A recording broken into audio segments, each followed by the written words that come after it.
இந்த வேலைக்கு காரணம் ஒரு சிலரோட சுயநலம் தான். இதை நீங்க நம்பி தான் ஆகணும். மழை வந்தா மழை தண்ணி போறதுக்கு கால்வாய்களையும் ஓடைகளையும் அந்த காலத்திலேயே அறிவோட படைச்சான். ஆனா இப்ப இருக்கிற சிலரோட ஓவரா அறிவு வளர்ந்ததுனாலோ என்னவோ தெரியல, எங்க கால்வாய் இருக்கு எங்க ஓடை இருக்குன்னு தேடி பிடிச்சி ஆக்கிரமிப்பு பண்ணி வீடுகளை கட்டிடுறான்.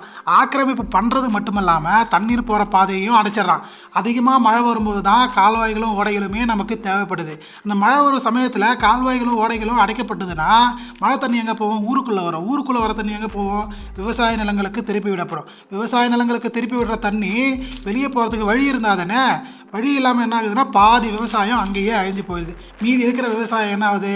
இந்த தண்ணியிலேயே நெல்லெல்லாம் படுத்து நெல் முளைச்சி கதிராக வந்து பால் அடிக்கிற சமயத்தில் அறுவடை பண்ணாதனால கதிரெல்லாம் வந்து பதிரா போச்சு. அந்த பதிரா போன கதிரை தான் இப்போ நம்ம தூத்தி எடுத்துக்கிட்டு இருக்கோம். தண்ணீர் போகக்கூடிய கால்வாயாக இருக்கட்டும் ஓடையாக இருக்கட்டும் ஆக்கிரமிப்பு செய்திருந்தாங்கன்னா ஆக்கிரமிப்புகளை மீட்டெடுக்க வேண்டும் என்றது நீதிமன்றத்தோட உத்தரவு. ஆனால் இது இன்னும் நடக்கலை. சுயநலம் மிகுந்த இந்த உலகத்தில் இது தொடர்கதையாக தான் இருக்குது. இப்படியே போச்சுன்னு வச்சுக்கோங்க, பெரும் அழிவை தான் மக்கள் தான் சந்திக்க வேண்டியதாக இருக்கும். இந்த பதிவு யார் மூலத்தையும் வந்து புண்படுத்துறதுக்காகலாம் கிடையாது.